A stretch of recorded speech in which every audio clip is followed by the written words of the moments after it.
This is a Skil Mag 77, some call it. This model number is a SPT77WML. And today I'm going to talk about 6 things I wish I would have known when upgrading from a sidewinder to a worm drive skill saw like this.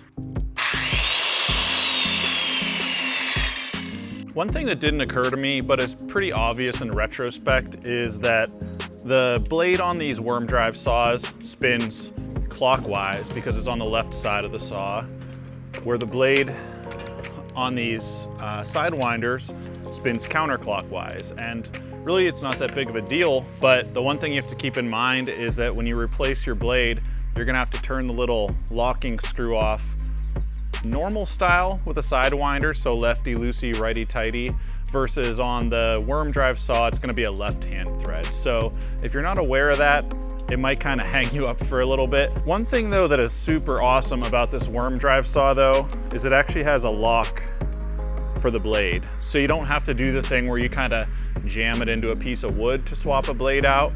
You can just press the button on the side and loosen the screw and take the blade off. So for number 1, I'll give the win to the worm drive saw because I really like that blade lockout. Now there might be some sidewinders that do have a blade lockout, but my Skil versus Skil here, my regular one doesn't have a lockout. Now number 2, this is something that I noticed pretty quickly, and I almost dropped my brand new saw on the ground because I didn't quite realize it at first. You get kind of used to just tossing these sidewinders around. You just throw it on the ground or throw it on the table or whatever you're working on, and they sit upright. They balance on the base plate without really any issues. Now, with this worm drive saw, when you set it down, it falls over. You can't really balance this thing on the base plate. You basically have to set it on its side. And it's not that big of a deal, but I do really like how I can set the sidewinder upright. I don't even have to think about it. Everything just works. So in this case, I'm gonna give the win to the sidewinder. Next, I'm gonna talk about the power between these two saws. This worm drive saw has massive torque. It just plows right through anything you throw at it. You can cut hardwood, you can cut wet woods, no trouble whatsoever. Where the sidewinder, it spins up, but if you get into something pretty hardcore, like you get into some wet lumber or some pretty serious hardwoods, it can stall out, it can bog down. So for power, I'm gonna give the worm drive saw the win. And interestingly enough, I thought for sure the worm drive saw was gonna spin a lower RPM and you were basically gonna trade off RPMs for power. I was really surprised to see that both of these saws are 5,300 RPM saws. There's a gear reduction on the regular sidewinder just like there is on the worm saw. I don't know why it feels like it has more power, but it definitely has the feeling of more power. Does that come with any trade-offs like sound? Definitely sounds different.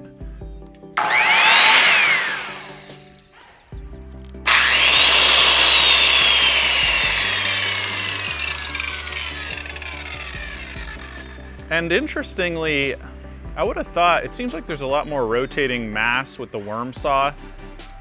It's interesting that it doesn't keep spinning longer. I thought there'd be a little bit of a flywheel effect there, but the sidewinder, it kicks on quick, like there's not a lot of rotating mass, and then it just keeps on spinning. So it seems like the bearings in this sidewinder are really loose, and it could just be that I've used it forever and they might just be super worn in, versus this one's only a couple months old. So, you know, maybe as it gets older, it'll spin longer, but I do get the impression that there's just a lot more like friction internally, even though there is a lot more rotating mass.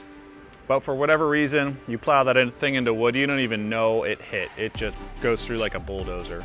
So number 4, these worm drive saws are gonna have the blade on the left-hand side, where the sidewinders are almost all gonna have it on the right-hand side. Of course, you can get a left-handed sidewinder. I do slightly prefer the left-hand side blade only because I can actually watch the blade. Of course, you can watch the little sight, but as you get to the end of your cut, your sight kind of goes off the board and you can actually still see the blade on the worm drive saw without having to kind of lean your head over the saw, which if you got a big power saw, in theory, you could have a kickback and you don't really want your head in line with that saw blade. So in this case, I'm gonna give the win to the worm drive saw. I kind of expected these two saws to feel a little bit more similar than they actually do, and frankly, they almost couldn't be more different. With the sidewinder, you get kind of used to having your hands in this position where your left hand is kind of in front of your right hand, if not just a hair off to the left. But with the worm drive saw, you kind of got to go over the top a little bit more. It's kind of almost feels like you're operating a chainsaw more than it feels like you're operating a circular saw. So ergonomically, I would say it feels a little bit worse. It seems like the sidewinder is a little bit more ergonomically friendly. So I'm gonna give the sidewinder the win on that one. Now, if you're buying a saw like this, you're gonna know that the worm drive saws are a little bit heavier. This is the lightest worm drive saw that's, as far as I know, has ever been made. It's about 11.5 pounds, which doesn't seem that heavy, but it is heavy. And I think the reason it feels even so much heavier is because this back handle is so far off the center of gravity of the saw.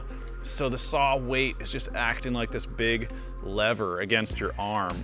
It's just very noticeably heavier. I'd say it's probably 30% heavier than this little sidewinder, but it feels like over twice as heavy. So if you're cutting a lot, like a long day, and you don't need that power of that worm drive saw, I would say don't use it, especially if you're doing like overhead cuts and stuff. There's definitely some places where this sidewinder is going to win, and the weight is going to be a massive win for the sidewinder. Some people will say the weight's an advantage because it'll cut straighter. The weight of the saw will kind of keep it from kind of veering off course. Now, personally, I've never really had trouble with my sidewinder veering off course, so I can't say that I noticed a big improvement as far as the ability to track a straight line when going to the worm saw. If people spin that as an advantage, take it with a grain of salt. It might not be as big of an advantage as you think it is. Now that I've had both, I've had sidewinders my whole life, and I'm pretty new to the worm saw game. Which one do I think is better? I think it's gonna really come down to your application. And the reality is, in most cases, if you're just doing a little bit of work here and there, the sidewinder is probably gonna be the better saw for you. They're usually quite a bit cheaper, and they work really good until you get into these really wet woods, which ideally you're just not cutting anyways, or pretty serious hardwoods. But even, you know, as long as you put a really sharp blade on them, they should work pretty good. The worm drive saw is definitely gonna be better in some circumstances. The reality for me, I think, is if you're doing a lot of work, maybe you got a couple guys helping you out where you might need two saws every once in a while, it's kind of nice to have both. It's kind of nice to have a lightweight kind of junker sidewinder. You can toss it around. You don't have to really worry about the thing. And then, you know, as you're cutting some pretty heavy duty stuff, you can break out the worm drive saw. I'm sure you guys have different takeaways or different perspectives on these two types of saws. I'd love to hear what you guys think in the comments. Thanks for watching.